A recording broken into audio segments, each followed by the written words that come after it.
Бұл адам болмағанда Роналдо аңыз болмас еді. Роналдо бір сұхбатында былай деді: сіздер білесіздер ме, неге мен Альбертке көлік, зәулім үй және ақша сыйладым?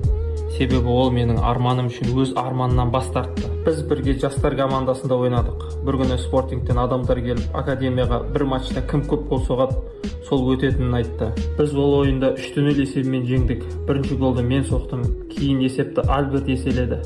Ал үшінші гол барлығын таң қалдырды. Альберт қақпашымен бетпе-бет шықты. Мен оның жанында жүгіріп келе жаттым. Ол қақпашыны алдап өтіп, допты бос қақпаға оңай соға алатын еді. Бірақ ол допты маған беруді жөн көрді. Сөйтіп мен дубль жасадым да академияға мені алды. Матчтан кейін мен одан неге бұлай істедің деп сұрадым.